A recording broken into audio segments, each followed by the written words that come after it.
Page 5, C, 5-finger scale warm-up. On the previous page, they're introducing you with a whole lot of symbols. In music, we have a whole lot of symbols. It has its own language, so we got to learn a foreign language. It's called musical notation. Good luck with that. I'll be talking a lot about it over the videos that we're going to do. On page 5, I want to focus on this, and I'm going to explain the symbols in the music because it's important you understand all these symbols. They mean something or they wouldn't be there. Don't skip anything. Now at the top of the page on 5, they talk about steps, and under that they talk about skips. All it simple means is, are you stepping up or down the keyboard, or are you skipping notes? That's it. It's no big deal. A step is next one. Going up or going down. And I'm only using white keys here. We'll get to the black keys later. Just white keys. Up by steps. Or going down by steps.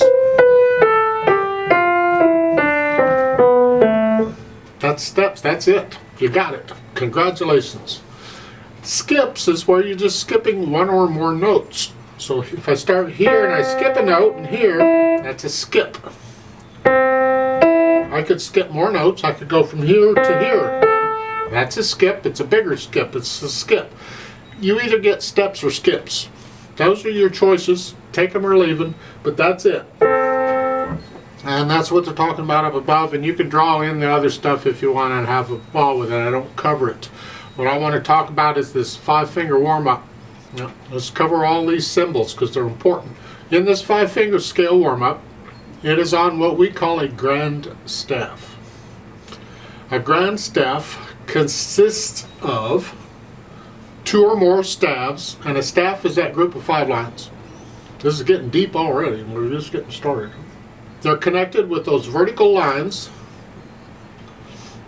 That indicates that both staves are going to be done at the same time. It's not one then the other. They're at the same. When they're connected with these vertical lines like that, you do them at the same time. And in front of them is this curly brace. The curly brace is what actually identifies it as a grand staff. And that's what keyboard instruments use. It's what a harp uses. There are different instruments that need usually treble and bass at the same time. We use a grand staff. Now on the top staff, because you have a top staff and a bottom staff, you can figure out which is which on your own. There is this curly thingamajigger. It's called a treble clef or a G clef, and its purpose in life is to tell you where the note G is on that staff. It's the only reason it exists. Otherwise we don't need it. It can go away, but we do need it, so come back. Here it is. And the G, if you look where toward the bottom of the staff of this clef sign, and it has this circle thingy, it kind of curls around. Well, there's a line that goes across the middle of that curl. It's the second to the bottom line. That's the G. That's what it's pointing out. It's saying in its own crazy way, this is where the G is. So that's it. That's a G. If you know where the G is, you can figure out where any of the other notes are by going up and down the alphabet. In the bottom staff, that thing with the 2 dots, it's called a bass clef or an F clef. And its purpose in life is to show you or tell us where the F is on the staff. And if you notice, it's the line between the 2 dots. It's the next to the top line. That's an F on the staff. Haven't got to the keyboard yet. Forget the keyboard. I'm just talking about the music here. Now, if I know where the F is, I can figure out what the other notes are. Your assignment, should you choose to accept it, is to memorize these notes in the music, to know what they are at a glance. You're going to need to know them. At first, you may have to figure them out. You may even have to write them in. I don't care. It's up to you how you do it. But eventually, you have to be able to get where you can just see that note and know exactly the note name right off the bat. So that's what you need to do. For instance, at the beginning there in the upper staff, that first note, that note with it's below the staff, it's got a little line through it. You just have to memorize that is a C. So every time you see that in that location, it's a C in a treble clef. I'll come back to them in a minute. Let's go on. After the clef signs, we have the numbers. Boy, they're throwing everything at you all at once. The 4/4, and each staff is independent here, so each staff has to have its own stuff. They're only connected because of those vertical lines tell you do them at the same time. Otherwise, they're independent of each other. Again, you got to memorize it. It's not hard. There's only 2 numbers to deal with. The top number tells you how far you got to count, because we're going to count. You love to count. I know you love to count. If you don't love to count, music ain't for you. But we're only counting to 4. That's what the 4 means. 1, 2, 3, 4, 1, 2, 3, 4, over and over and over and over and over again until you get tired. The bottom number represents what you're counting. If you're going to count something, you want to know what you're counting, I hope. And that 4, in its own crazy way, represents a quarter note. You do the math on figuring that out. It's a quarter of something, 1/4 of something. The 4 stands for quarter note. We're counting quarter notes. So there is the same as 4 quarter notes in every measure. It means nothing if you don't know what a measure is. So what's a measure? Getting deep. A measure is the space, the distance, horizontal distance, between those vertical lines that connect the stabs together. That space in there is called a measure, or a bar. Some people call them bars, some call them measures. Depends on what country you're from or what your background is. Those vertical lines that connect, that split them up, those are called measure lines or bar lines, either one. Again, depends on where you're from or whatever. Don't care what you call them. I tend to call them bar lines because it's easier to say than measure lines, and I'm lazy and I go for the short words. So between each of these vertical bar lines, there should be the same as 4 quarter notes, 4 beats. We'll look at the first measure. You see 4 quarter notes. We're good, because that's what it's got to be. Has to be there. That's the rule. Second measure, 4 quarter notes. Third measure, 4 quarter notes. And the last measure, 2 half notes. Well, a half note is the same as 2 quarter notes, or in this case, 2 beats. And there's 2 of those. So again, it is the same as 4 quarter notes. This is too much math. You get a calculator if you need one. And that's what this is for. So that's the counting. 1, 2, 3, 4, 1, 2, 3, 4. And with each count, you're going to play a quarter note. If you have a half note, you can hold it down for 2 counts. I'll get to that more in a little bit. We get to the notes. You need to memorize these. The note names on the staff, know what they are. And you need to know where those notes are on the keyboard. So let's go to the keyboard and figure this mess out. The piano keyboard is arranged really neat and nice because of the black and white keys. And if you notice, there's a group of 3 black keys and a group of 2 black keys, and they alternate. They take turns all over the place. Yay, team. Well, it's this arrangement that tells us what the note is, what the key is on the piano. And you have to memorize these too. Good luck. I'm sorry, that's just it. I don't have anything to help you. You just go over and over and over until you get it. Could take a day, could take a week, could take a month, doesn't matter. It's up to you. As long as you're enjoying this and taking your time, you just keep going. Can be frustrating at times, but just keep going. Take the first note in this piece in the upper staff. That is a C. I said that before. It is middle C. It's not middle C because it's in the middle of the keyboard. It's middle C because it's in the middle of the grand staff. That doesn't make any sense right now, but I'll come back to that when it does. So just keep it in mind. That's why it's called middle C. It's in the middle of the grand staff. Doesn't look like it, but it is. Take my word for it. Now, there is only one middle C on the keyboard. Only one.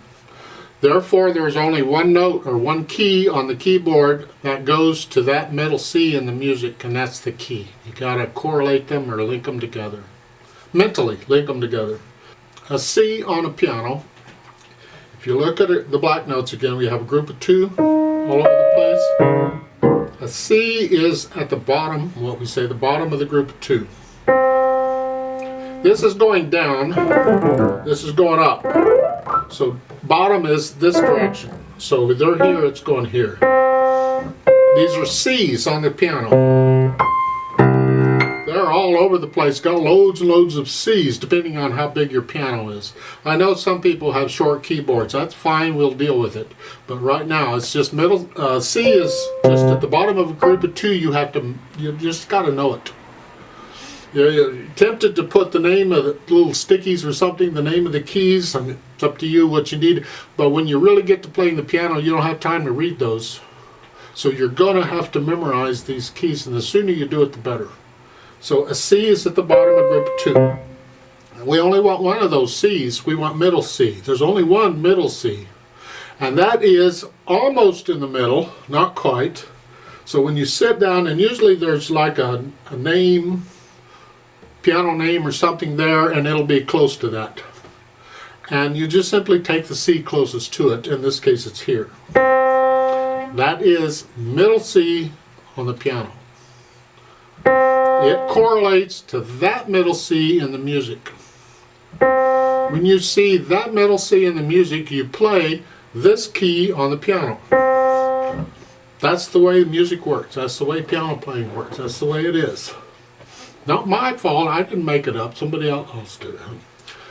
The next note, if you notice, goes up a step. It is a D, we go up the alphabet, C, D, E, F. Okay, so it's a D and it's the next note up. A D is in the middle of a group of 2 black keys. So all of these are Ds. Whatever. Well, the only D that corresponds to that note in the music is this one right above middle C. It's a step. And the next one is an E here. It's at the top of a group of 2. And we have a lot of E's, but we only want this E. It's the E just above middle C, right there. And the next note, the last note in the first measure, is an F, and it's another step up. And F is at the bottom of a group of 3 black keys. But the only F we're interested in is the F in the music right there, and that bottom space in the staff is this F. Because middle C is here and it's the next F up. Go one more up, next measure, we have a G in the music. So next to the bottom line, that's what the G clef is pointing out. That's what the treble clef is telling you. That's where the G is. Well, here we got one. Congratulations. Okay. And that is here. And that is in the lower middle of a group of 3. See, we have 2 notes in the middle on a group of 3, and this is the lower of the 2. And these are G's. 18, but the one in the music is the one above middle C is here. So if you take those first 5 notes, you got these. Now those are the notes we're going to use at first, and you need to memorize them.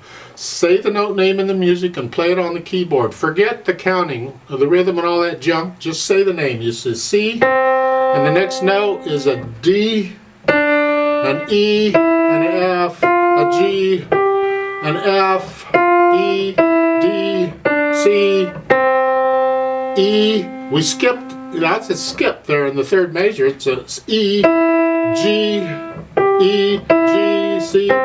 Say the name of the note and play it on the keyboard and do it over and over and over until it sinks in. The sooner you learn these, believe me, the better off you'll be. And that's the upper staff. Then we do the same mess with the bottom staff. Well, let's look at it. We already covered the clef and the counting and now the notes. And that first note, that's the next to the bottom space in the staff, is a C. I'm telling you that. It is a C. And it is the C below middle C. Middle C was here. You already know a C is the lower group of 2, so you got lots of C's, but we only want the C that's below middle C, which should go down to the next one. Group of 2, that's a C. That's it. That note in the music is this note on the keyboard, this key on the keyboard. I use note and key on piano interchangeably, so try and keep up, okay? And then we do the same thing. Then you have a D, and you just have to memorize where these notes are. I don't want to spoon feed you all of this. You can figure it out. It's where it is on the staff is the name of it, and then you have a corresponding key on the keyboard that goes along with it. On the previous page, they give you little lines where you can write in the note names. Wouldn't hurt. I already know them, so I'm not going to bother, but you might try it if you want to. You can get flashcards if you want. They're available online or whatever, and they might help you just to learn them. Something like this, if you can see that, these are little flashcards that have the note names on them, and on the back side of this, it even tells you which key on the piano goes with it. But you need to memorize these, whatever you want to do, however you want to do it to learn these. Now that you got all that and you're thoroughly confused, let's go on. Let's go back to the upper staff. You see the numbers 1, 2, 3, 4 above the staff. 1, 2, 3, 4, 5, 4, blah, blah, blah. This is something I really don't care for in a lot of method books they start with. Not all of them do it, but most do. Is these numbers correspond to the fingers. The fingers are numbered, and they correspond. They're telling you which finger to use to play the key. That's fine, sort of. It has problems. Because when I was young, long time ago, when I was learning to read music, I didn't want to bother with the notes. Forget all that ABC nonsense. I found that I could read those finger numbers. As long as my hand was in position, I could just play whichever finger it was, and it worked. And I did that for quite a while. The problem is, you don't learn the note names, and eventually that doesn't work because you start moving around. So your fingers are not always playing these keys. Some other finger might need to play these keys, or these notes, at some other time. It's just right now they're doing so. As far as I'm concerned, they can tell you where to put your hand, and they can tell you the finger number to start with, and that's it. After that, you should just read the notes. My opinion. At the top staff, if we use the thumb in the right hand to play the first note, or we put the other fingers on the other keys next to it, that's where the hand is going to go. That tells us where to put the hands. They have a little finger chart at the bottom. I don't like those charts. I want you to learn how to figure it out on your own. You won't always have a chart. And that's where the hand goes. So I'm going to use the thumb to play middle C. And I'm going to use second finger to play the D. I'm just going up the steps. That's it. And the bottom staff, you're going to use 5 as a little finger. And I'm going to put that on that C. And these other fingers on the other keys. And that's where it goes. And that's it. Once you have that, you don't need those finger numbers. Forget them. Focus on the notes. Note names.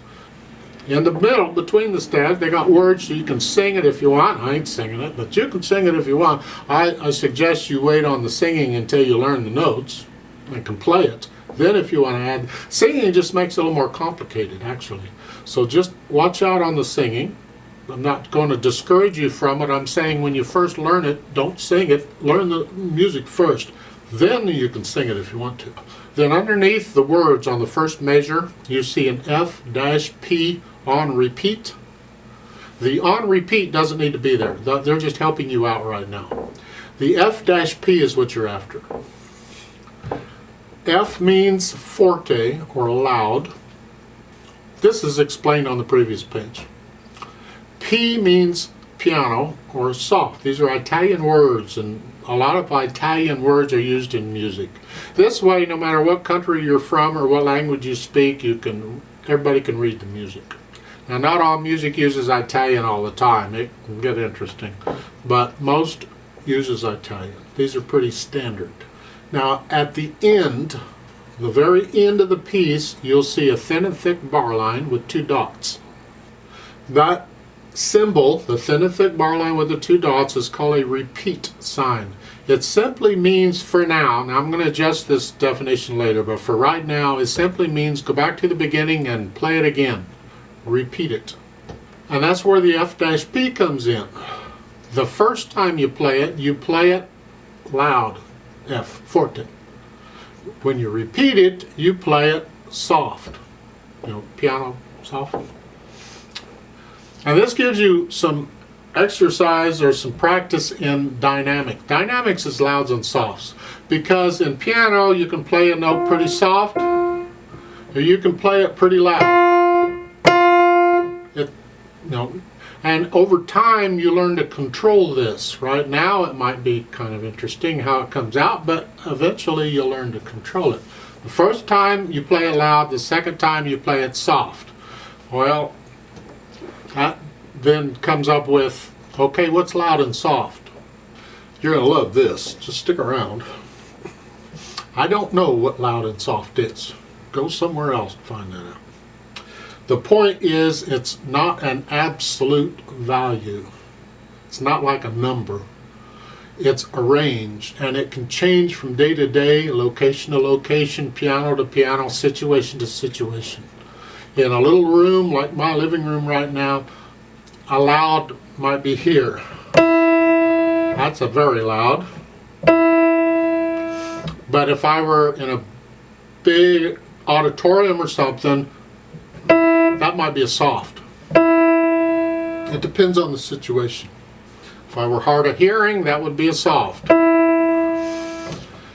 So, what is loud to you? Now, you can get louder than this, you can get softer than this, so don't get carried away. Just what is loud to you for today? And the point is that whatever you decide loud is, keep it that way for the whole piece, for that day, at that situation. Because you'll get louder and softer as pieces get longer. You'll get louder and softer as you go through it. So whatever you decide that loud is, it's got to be the same loud whenever you need it again later on in the piece. I'm not sure I'm explaining that very well, but the point is, once you decide what it is, you stick with that loud for that day in that situation. Another situation or location, you may have to alter it. And same with soft. What's soft for today? You decide what it is, but whatever it is, stick with it for that piece. Now in the videos, I have a section of a video called Play With Me. And the starting time of that I put in the description, because the idea with the videos is you'll go through this discussion part, the lesson part, any number of times as much as you need to, and then you'll learn the piece, you'll practice it on your own, learn it on your own, and then when you think you've got it, then you go to the Play With Me section and you play it with me slowly to double check that you're playing the right notes at the right time. That's that purpose. And on those Play With Me sections, I don't do dynamics. All I'm interested in is notes and rhythms. I'm not interested in performing it for you. I don't use the ape method of teaching. I don't like it. Which is ape me or copy me. Teachers, do it this way.